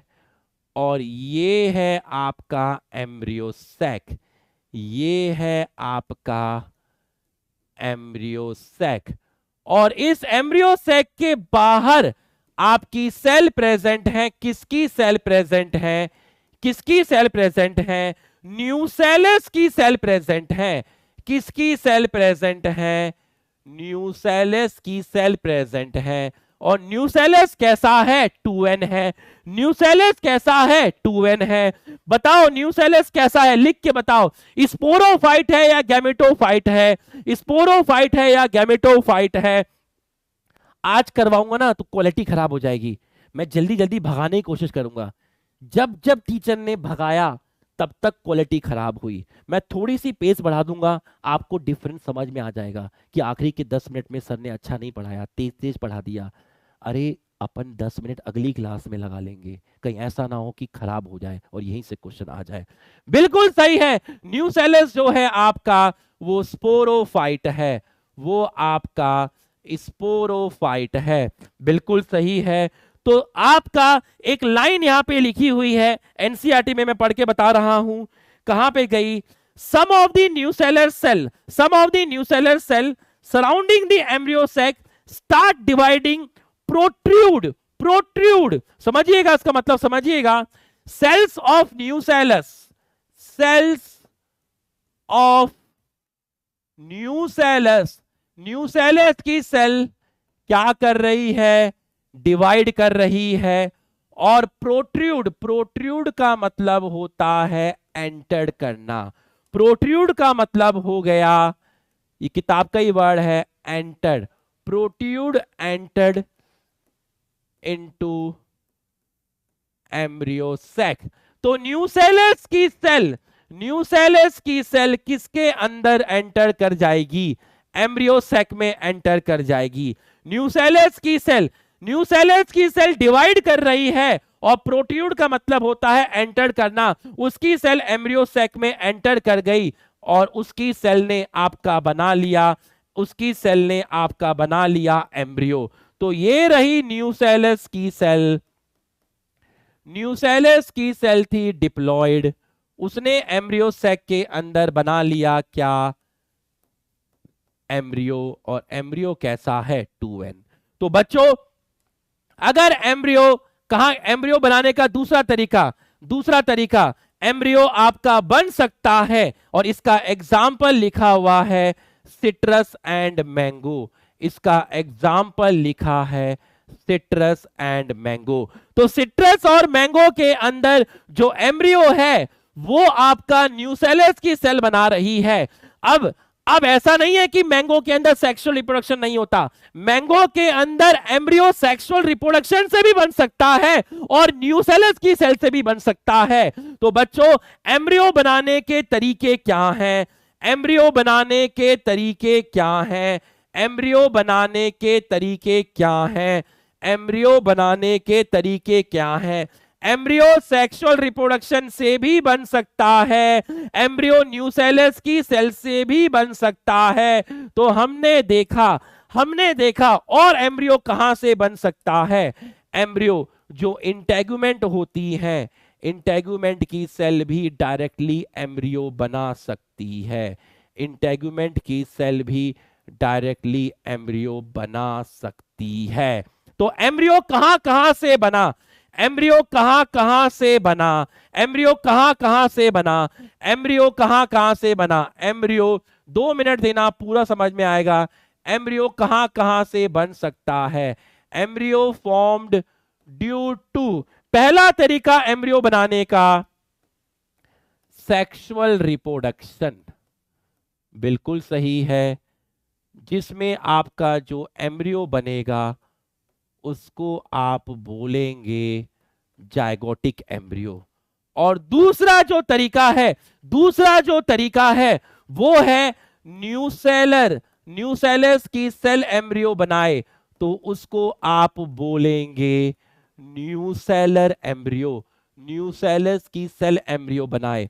और तीसरा है आपका इंटेगुमेंट की सेल एम्ब्रियो बनाए, इंटेगुमेंट की सेल एम्ब्रियो बनाए, उसको आप बोलेंगे इंटीगुमेंट्री एम्ब्रियो, इंटीगुमेंट्री एम्ब्रियो। तो आप मुझे बताइए ए बी सी में से कौन से 2 ऑप्शन हैं जो एपोमिक्टिक एम्ब्रियो का एग्जाम्पल है, एपोमिक्टिक एम्ब्रियो का एग्जाम्पल कौन सा है, लिख के बताइए। ए बी सी में से कौन से 2 ऑप्शन हैं जो एपोमिक्टिक एम्ब्रियो के एग्जाम्पल हैं, लिख के बताइए। एपोमिक्टिक एम्ब्रियो मतलब वो एम्ब्रियो जो एपोमिक्सिस से बनेगा। कौन से 2 ऑप्शन एपोमिक्टिक एम्ब्रियो में जाएंगे, बी एंड सी? शाबाश, ये मांगता था साला, ए दीवाने, अरे ये मांगता था बाबा, ये मांगता था apomictic embryo, apomictic embryo, apomictic embryo. Apomictic embryo में आएंगे आपके B and C, B and C, बिल्कुल सही है, बिल्कुल सही है। What would be the genetic nature of apomictic embryo? Apomictic embryo, can they be called clone? बताइए, क्या हम इनको क्लोन बोल सकते हैं? क्या हम एपोमिक्टिक एम्ब्रियो को क्लोन बोल सकते हैं? यस, बिल्कुल बोल सकते हैं, क्योंकि ये एसेक्सुअल रिप्रोडक्शन से बनता है, क्योंकि apomixis, apomixis is a type of apomixis, apomixis, apomixis, apomixis is a type of asexual reproduction। बिल्कुल सही है, कोई वेरिएशन नहीं है, तो आप इसको बोल सकते हैं क्लोन, आप इसको बोल सकते हैं क्लोन, आप इसको बोल सकते हैं क्लोन। बस एक पॉइंट और है, एक पॉइंट और है, ऐसे ही बैठे रहना, एक पॉइंट और है, ऐसे ही बैठे रहना। तो बच्चों, अगर मैं आपको बोला, लिख लीजिए, इसको लिख लीजिए, इसको लिख लीजिए, जल्दी से लिख लीजिए, बस 2 मिनट दे दीजिए, 2 मिनट दे दीजिए, इतना समय दिया, 2 मिनट दे दीजिए। हमारी 2 क्लास हो गई है, एक क्लास का लॉस हुआ है, वो शायद कल होगी, कल या संडे को होगी, सैटरडे या संडे में से किसी दिन होगी, तो हमारा एकदम बैलेंस हो जाएगा। जल्दी से लिख लीजिए, बस 2 मिनट और दे दीजिए, 2 मिनट और दे दीजिए, 2 मिनट और दे दीजिए।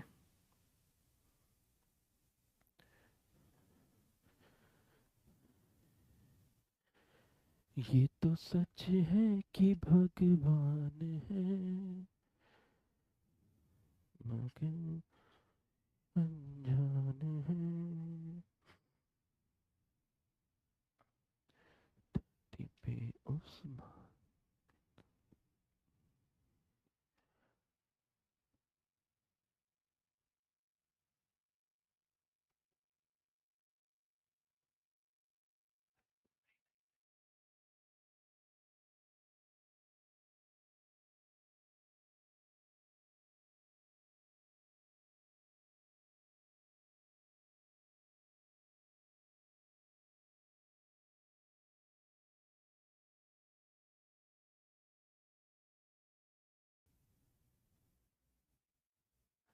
हाँ, अभी क्लास स्टॉप मत करो, 2 मिनट का टाइम दे दो।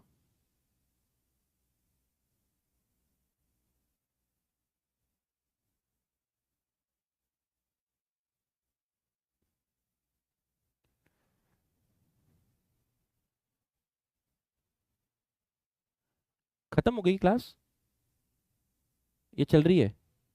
हाँ, अभी खत्म मत करो ना, 1-2 मिनट का टाइम दे, मैंने अभी मुझसे पूछ तो लेते एक बार, क्लास लॉगिंग मतलब मैं करा रहा था, है ना, मैंने बच्चों का 2 मिनट, बस 2 मिनट का टाइम दे दीजिए। बच्चों, मेरी आवाज आ रही है? Am I audible to all of you? क्या मेरी आवाज आ रही है? एम आई स्टिल अलाइव और आई एम गॉन? मेरी मेरी आवाज आ रही है?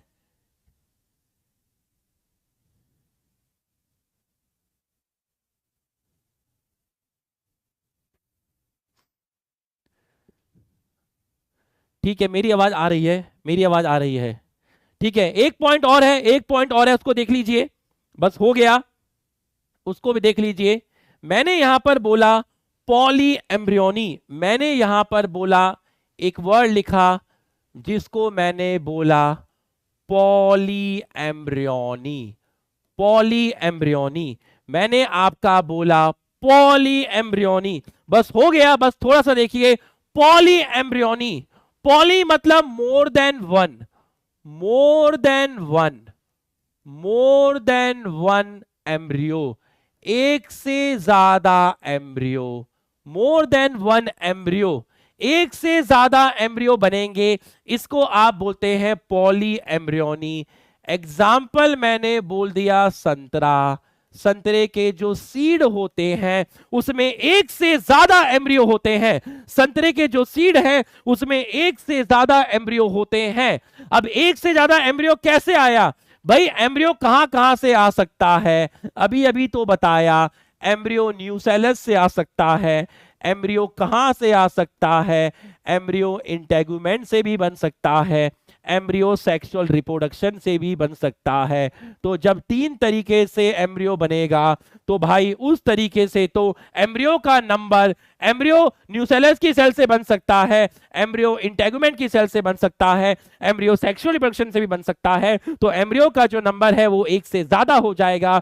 इसको हम बोलते हैं पॉली एम्ब्रियोनी, इसको हम बोलते हैं पॉली एम्ब्रियोनी। तो बच्चों बस एनसीईआरटी का आखिरी पैराग्राफ रह गया, 5 मिनट का रह गया, जिसको मैं नेक्स्ट टाइम पढ़ाऊंगा। अगर तुम्हें क्लास में समझ में आया, मजा आया, पूरा बेसिक से समझ में आया, तो एक बार दिल बना दीजिए, फटाक से दिल बना दीजिए, जल्दी से मेरी विदाई कर दीजिए, जल्दी से मेरी विदाई कर दीजिए, फटाक से दिल बना दीजिए, जल्दी से दिल बना दीजिए। अगर तुम्हें आज का लेक्चर समझ में आया तो जल्दी से दिल बना दीजिए, फटाफट फटाफट जल्दी से दिल बना दीजिए, लाल कर दीजिए जल्दी से। अगर तुम्हें समझ में आया तो लाल कर दीजिए, लाल कर दीजिए जल्दी से। अगर तुम्हें समझ में आया तो जब तक मैं रहूंगा मैं पढ़ाऊंगा, मस्त होके बैठना, चौड़े होके बैठना, स्ट्रेस फ्री होके बैठना, टेंशन नहीं लेना, क्योंकि भाई फिर आएगा। Thank you, thank you.